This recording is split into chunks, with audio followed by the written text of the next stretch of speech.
যে কোটার বিরুদ্ধে সরকার অবস্থান নিয়েছে, কারণ এই সরকারই তো কোটার ভিত্তিতে জনগণের উপরে চেপে বসে আছে। একটা পার্শ্ববর্তী রাষ্ট্রের কোটার ভিত্তিতে তারা আমাদের উপরে শাসন করছে। জনগণের ভোটের সরকার না, এটা কিসের সরকার? এটা কোটার সরকার। কোটার সরকারই কেবল এই কোটার অন্যায্য দাবিকে তারা প্রশ্রয় দিচ্ছে।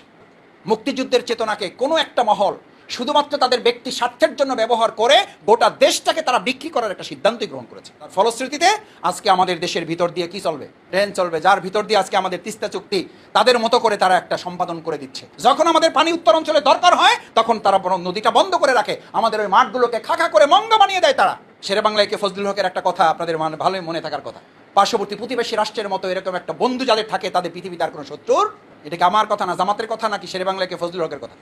যখন বুঝবা তোমার প্রতিবেশী রাষ্ট্র তোমার পক্ষে অবলম্বন করছে তখন বুঝবা তোমার দেশে 12টা বেজে গেছে। যখন বুঝবা তোমার পার্শ্ববর্তী রাষ্ট্র তোমার বিরোধিতা করছে তখন বুঝবা তোমার দেশ যথাযথ পথে এগিয়ে যাচ্ছে। বাংলাদেশ জামাত ইসলামী সেই পলিসি নিয়েছে বলে 40 বছর আগের জামাতের সেই শঙ্কা, জামাতের সেই উদ্বেগ আজকে সত্যে পরিণত হয়েছে। আসসালামু আলাইকুম। সুপ্রদর্শক, সরকারের বিরুদ্ধে হুঙ্কার দিয়ে কোটা সংস্কাররত সাধারণ শিক্ষার্থীদের পাশে দাঁড়ালেন জামাত নেতা ডক্টর শফিকুল ইসলাম মাসুদ। তিনি বলেন, পার্শ্ববর্তী দেশের কোটার মাধ্যমে সরকার বারবার ক্ষমতায় আসছে। এছাড়াও বাংলাদেশ ভারতের সাথে যে চুক্তি করেছে রেল লাইন সহ তিস্তার চুক্তির বিরুদ্ধে কঠোর ভাষায় সমালোচনা করেছেন এই জামাত নেতা। আমরা তার মুখ থেকে বিস্তারিত জেনে আসব। আমরা আমাদের এই প্রিয় সংগঠন বাংলাদেশ জামাত ইসলামী এই কাফেলায় সম্পৃক্ত হয়েছি মূলত 3টি কারণ। কয়টি কারণ একটু বলেন? 3টি কারণ। নাম্বার 1 হচ্ছে আমরা এই সংগঠনে সম্পৃক্ত হয়েছি, আল্লাহ তাআলার সন্তুষ্টি অর্জন হচ্ছে আমাদের মূল লক্ষ্য। কার সন্তুষ্টি? আল্লাহর সন্তুষ্টি। আল্লাহর সন্তুষ্টি অর্জন করতে পারলেই কেবল আপনি আপনার ছেলের সন্তুষ্টি অর্জন করতে পারবেন। এটা দুনিয়ার কথা বলতেছি। আল্লাহর সন্তুষ্টি অর্জন করতে পারলেই কেবল আপনি আপনার স্ত্রীর সন্তুষ্টি অর্জন করতে পারবেন। আল্লাহর সন্তুষ্টি অর্জন করা ছাড়া দুনিয়ায় আপনার ফ্ল্যাট, গাড়ি, বাড়ি, প্লট, ডেজিগনেশন, স্ট্যাটাস, মর্যাদা সব হবে, কিন্তু শুধু সন্তুষ্টি আপনি অর্জন করতে পারবেন না। কারণ সন্তুষ্টিটা নির্ধারিত হয় কার পক্ষ থেকে?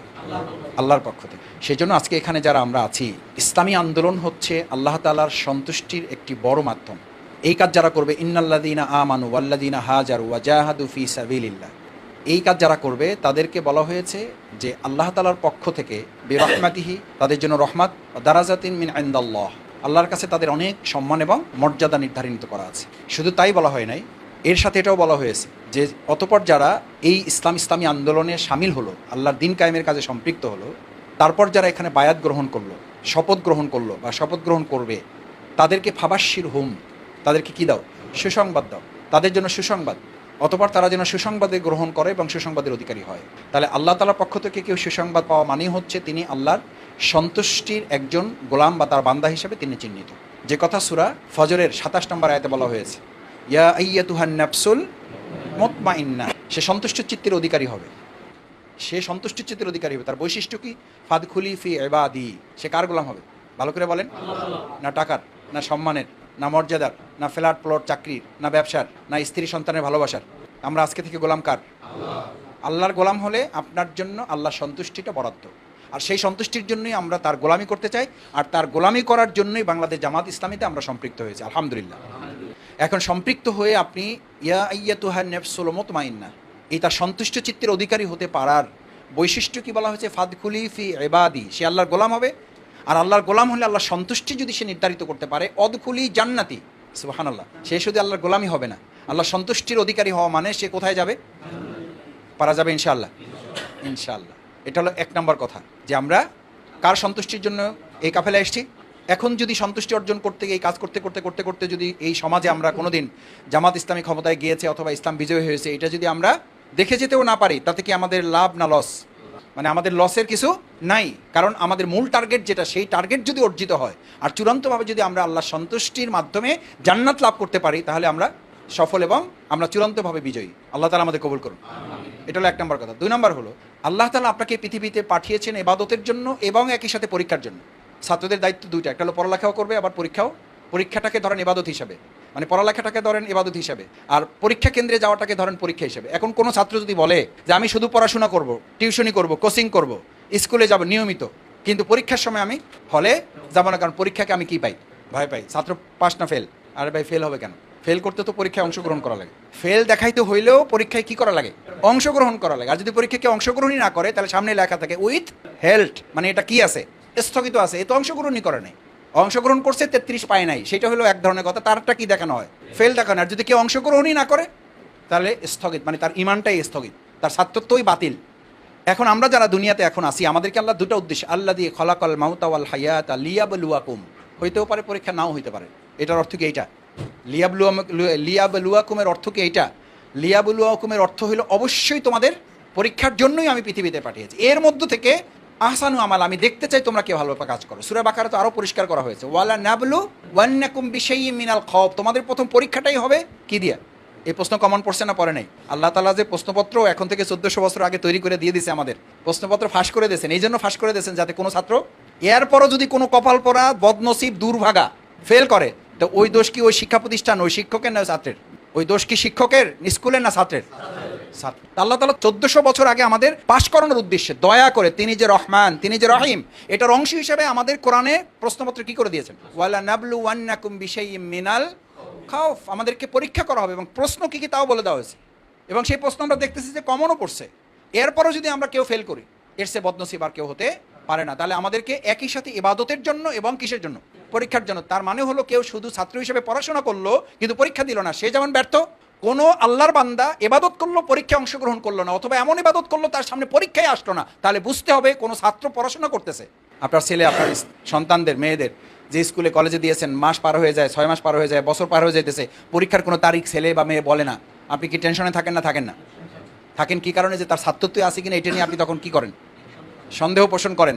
দুনিয়ার জীবনে কোনো ছাত্রছাত্রীর সামনে পরীক্ষা না আসলে তার ছাত্রত্ব নিয়ে যেমন প্রশ্ন তৈরি হয়, সন্দেহ তৈরি হয়, উদ্বেগ উৎকণ্ঠা তৈরি হয়, ইমানদারের জীবনে ইমানের এই দাবি পালন করা কালে ইবাদতের মধ্যে সামিল থাকলে যে ইবাদতগুলো সে হক আদায় করে পালন করবে, এটা করার পর যদি তার সামনে ওয়ালা নাবলুওয়ান্নাকুম বিশাইয়্যিম মিনাল খাউফি ওয়াল জু'i ওয়া নাকসিম মিনাল আমওয়ালি ওয়াল আনফুসি ওয়াস সামারাত ওয়া বাশশিরিস সাবিরিন, এই পরীক্ষার প্রশ্নপত্রগুলো যদি কি ইমানদারের সামনে হাজির না হয়, তাহলে ওখানে ছাত্রত্ব নিয়ে যেমন প্রশ্ন তৈরি হবে, শঙ্কা উদ্বেগ উৎকণ্ঠা তৈরি হবে, এখানে ইমানের দাবি নিয়ে, ইমান আছে কিনা আদৌ, এইটা নিয়ে শঙ্কা, প্রশ্ন, উদ্বেগ উৎকণ্ঠা তৈরি হবে না? হতে পারে। লোহা পিঠে সোনা করছে কেউ, এরকম ঘটনা আছে? তামা পিঠে সোনা করছে, এরকম ইতিহাস আছে?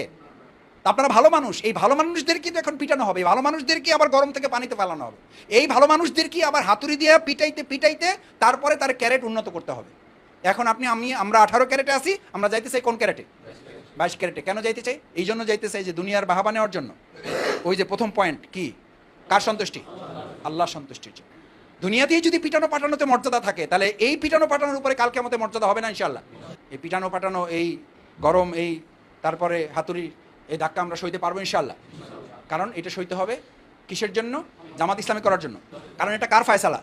আল্লাহ তাআলা আমাদেরকে প্রেরণ করেছেন এই দুইটা উদ্দেশ্যে, একটা হলো তার ইবাদত করব, আর একটা হলো তার পরীক্ষায় তিনি আমাদেরকে, এটা দুনিয়াটার নামই হলো পরীক্ষা কেন্দ্র। দিস ইজ এক্সাম হল।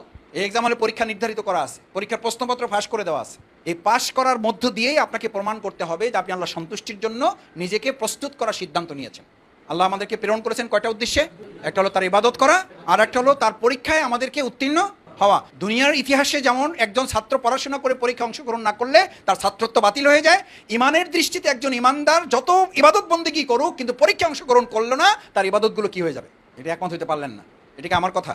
কার কথা? আল্লাহ সুবহানাহু ওয়া তাআলার কথা। আল্লাহ সুবহানাহু ওয়া তাআলার ঘোষণা আছে, আহাসিবান নাস, তোমরা কেন মনে করো? এই যে আপনি মনে করেন, এই যে আমি মনে করি, মনে যাতে না করি, এই কথা আল্লাহ বলে দিয়েছেন। আহাসিবান নাস, মানুষ তুমি কেন মনে করো? আইয়ুত্রাকু আইয়াকুলু আমান্না ওয়া হুম লা ইফতানুন, তুমি বলবো আমি ঈমান আনছি, আমি নামাজ পড়ছি, আমি রোজা রাখছি, আমি হজ করছি, আমি যাকাত দিচ্ছি, আমি দাড়ি রাখছি, আমি টুপি পড়ছি, আমি তেলাওয়াত করছি, আমি জিকির করছি, আমি তাহাজ্জুদ পড়ছি, আমার এবার ছেড়ে দেন, আমার সোজা ডাইরেক্ট জান্নাতে দিয়ে দেন। ওয়া হুম লা ইফতানুন, অথচ তোমাকে আমি পরীক্ষা করব না। এই প্রশ্ন কার? জামাতের। এই প্রশ্ন ডাক্তার শফিকুর রহমান ভাইয়ের। কার এই প্রশ্ন? আল্লাহ সুবহানাহু ওয়া তাআলা। সুতরাং এই প্রশ্নের জবাবের জন্য আমাদের কি প্রস্তুতি নিতে রাজি আছি আমরা সবাই? ইনশাআল্লাহ। দেখি ইনশাআল্লাহ রাজি আছি আমরা সবাই। আমার ভাইয়ের আল্লাহ তাআলা হাতগুলো কবুল করুন। ঈমান থাকলে পরীক্ষা আসবে। মুক্তিযুদ্ধের চেতনাকে কোনো একটা মহল শুধুমাত্র তাদের ব্যক্তি স্বার্থের জন্য ব্যবহার করে গোটা দেশটাকে তারা বিক্রি করার একটা সিদ্ধান্তই গ্রহণ করেছে। এখন এটাকে একটা শুধুমাত্র স্বার্থ হাসিলের কি বানানো হয়েছে? রুদ্র মোহাম্মদ শহীদুল্লাহর একটা কবিতার লাইন আমি মাঝে মধ্যে বলি, যে মাঠ থেকে এসেছিল স্বাধীনতার ডাক, সেই মাঠে বসে এখন মাদক নেশার হাট। সেই দেশে কোটা আন্দোলন হবে না কি হবে? যে কোটার বিরুদ্ধে সরকার অবস্থান নিয়েছে, কারণ এই সরকারই তো কোটার ভিত্তিতে জনগণের উপরে চেপে বসে আছে। একটা পার্শ্ববর্তী রাষ্ট্রের কোটার ভিত্তিতে তারা আমাদের উপরে শাসন করছে। জনগণের ভোটের সরকার না, এটা কিসের সরকার? এটা কোটার সরকার। কোটার সরকারই কেবল এই কোটার অন্যায্য দাবিকে তারা প্রশ্রয় দিচ্ছে।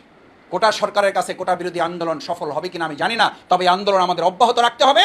ছাত্রছাত্রীদের ন্যায্য অধিকার, মেধার অধিকার প্রতিষ্ঠা করতে হলে আমাদেরকে জনগণের একটা সরকার প্রতিষ্ঠা করা ছাড়া জাতির সামনে আসলে আর কোনো পথ খোলা। যেদিন ভোটের অধিকার হরণ হয়েছে সেদিন এই বাংলাদেশের মানুষের স্বাধীনতা সার্বভৌমত্বের অধিকারকে ছিনতাই করা হয়েছে। 2024 সালের 7ই জানুয়ারি আমাদের শুধু ভোট ছিনতাই কিংবা ভোট জালিয়াতি করা হয় নাই, শুধুমাত্র সেদিন আমাদের গণতন্ত্রকে হত্যা করা হয় নাই, এদেশের স্বাধীনতা সার্বভৌমত্বকেই সেদিন গলা টিপে হত্যা, যার ফলশ্রুতিতে আজকে আমাদের দেশের ভিতর দিয়ে কি চলবে, ট্রেন চলবে, যার ভিতর দিয়ে আজকে আমাদের তিস্তা চুক্তি তাদের মতো করে তারা একটা সম্পাদন করে দিচ্ছে। যখন আমাদের পানি উত্তর অঞ্চলে দরকার হয় তখন তারা নদীটা বন্ধ করে রাখে, আমাদের ওই মাঠগুলোকে খাঁখা করে মঙ্গ বানিয়ে দেয় তারা। যখন আমাদের পানির প্রয়োজন হয় না, বন্যা বৃষ্টি হয়, তখন তারা গেটগুলো, এই হচ্ছে আমাদের বন্ধু, এই হচ্ছে আমাদের প্রতিবেশী, এবং এই বন্ধুত্বের সাথে সম্পর্ক রক্ষা করলে নাকি আমরা উন্নয়নের রোল মডেল তৈরি করতে পারবো না। এটা হচ্ছে এই সরকারের আওড়ানো বুলি। দুর্ভাগ্য। শেরে বাংলায় কে ফজলুল হকের একটা কথা আপনাদের ভালোই মনে থাকার কথা, পার্শ্ববর্তী প্রতিবেশী রাষ্ট্রের মতো এরকম একটা বন্ধু যাদের থাকে তাদের পৃথিবীতে আর কোনো শত্রুর, এটা কি আমার কথা না জামাতের কথা নাকি শেরে বাংলায় কে ফজলুল হকের কথা? যখন বুঝবা তোমার প্রতিবেশী রাষ্ট্র তোমার পক্ষে অবলম্বন করছে তখন বুঝবা তোমার দেশে 12টা বেজে গেছে।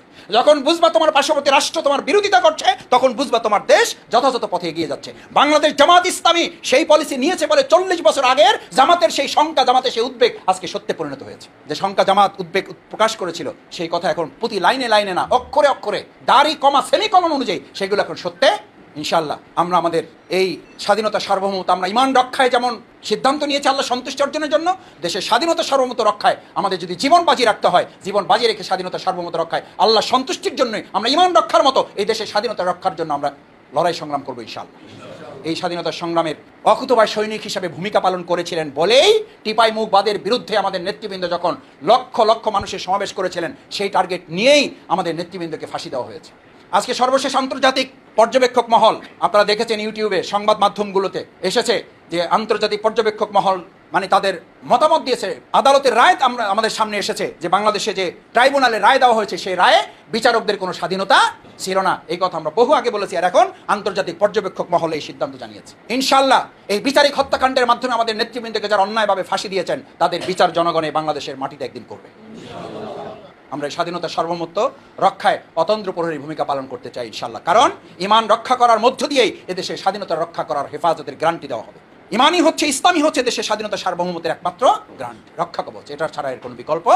তাহলে ইবাদত এবং পরীক্ষার জন্য আমরা প্রস্তুত আছি ইনশাআল্লাহ। এটা যদি করতে পারেন তাহলে পরীক্ষার 1 নম্বর বলে আমরা পরীক্ষা দিতে প্রস্তুত আছি। 2 নম্বর কি বলেছি? সিলেবাস। ইনশাআল্লাহ সিলেবাস কমপ্লিট করবেন। 3 নম্বর হলো আপনি যে পরীক্ষার জন্য প্রস্তুতি নিয়েছেন এটা বোঝার জন্য, আপনি নিজে রোকন হতে চান, আপনি নিজে রোকন হবেন, তাহলে আপনি কর্মী থেকে রোকন হবেন, তাহলে একজন কর্মী ঘাটতি হবে না?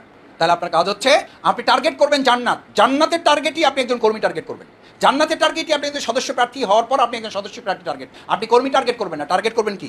জান্নাত। ওই জান্নাতে যাওয়ার জন্যই আপনি কর্মী টার্গেট, কারণ আপনি মৃত্যুবরণ করবেন। ভালো করে বুঝেন ভাইয়েরা, কর্মী বাড়ানোর সাথে জামাতের একজন কাজ নয়, শুধু একজন রোকন বাড়ানো আপনার শুধু একজন রোকন বৃদ্ধির জন্য এই কাজ নয়, একটা ইউনিট বাড়ানোর শুধু একটা ইউনিট বাড়ানোর জন্য এই কাজ নয়। এই কাজটা এই জন্য যে এই কাজের মধ্য দিয়ে আপনি জান্নাত টার্গেট করবেন। আপনি কর্মী টার্গেট করার মধ্যে দিয়ে কি টার্গেট করবেন বলেন? কেন?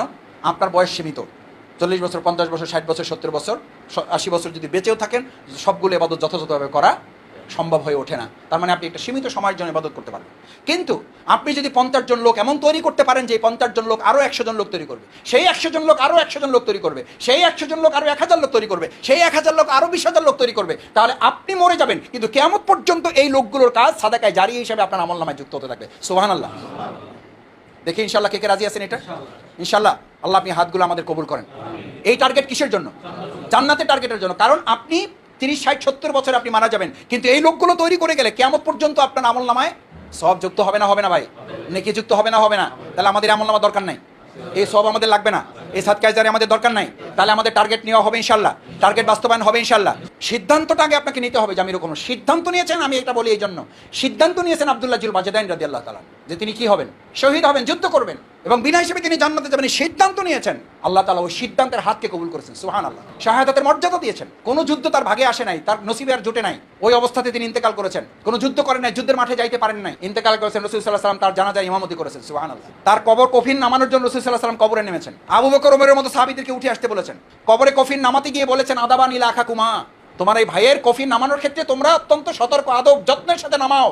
আবু বকর ওমরের মতো সাহাবীগণ জিজ্ঞেস করলেন, ইয়া রাসূলুল্লাহ কোন কফিন? এ তো কোনো শহীদ না, রক্তাক্ত না, নির্যাতিত না, কিছুই না, তার ব্যাপারে এত সতর্ক আমাদেরকে হতে বললেন, কারণটা কি? আল্লাহ রাসূল সাল্লাল্লাহু আলাইহি ওয়াসাল্লাম বলেছেন, আমার বৈঠকে সে হাজির হয়ে শুধু জানতে চেয়েছিল, রাসূলুল্লাহ শহীদ হলে কি বিনা হিসেবে জান্নাতে যাওয়া যাবে? রাসূল সাল্লাল্লাহু আলাইহি ওয়াসাল্লাম বলেছেন, হ্যাঁ যাবে। বলছি ইয়া রাসূলুল্লাহ, তাহলে আমি প্রস্তুতি নেওয়ার জন্য বাড়িতে চলে গেলাম। ওই বাড়িতে গেছেন, অসুস্থ হয়েছেন, ওই অবস্থায় ইন্তেকাল করেছেন। আল্লাহ রাসূল সাল্লাল্লাহু আলাইহি ওয়াসাল্লামকে জিবরাইল আমিন পাঠিয়ে জানিয়ে দিলেন, ওই অবস্থা থেকেই তার নাম শাহাদাতের তালিকায় যুক্ত করে দেওয়া হয়েছে।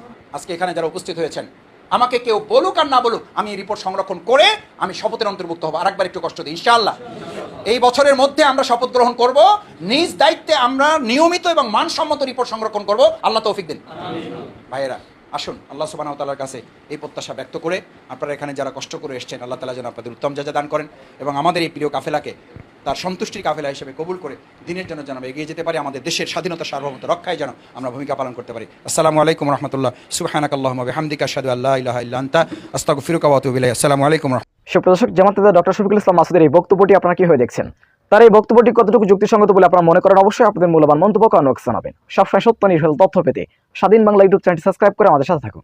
আসসালামু আলাইকুম রহমতুল্লাহি ওয়া বারাকাতুহু।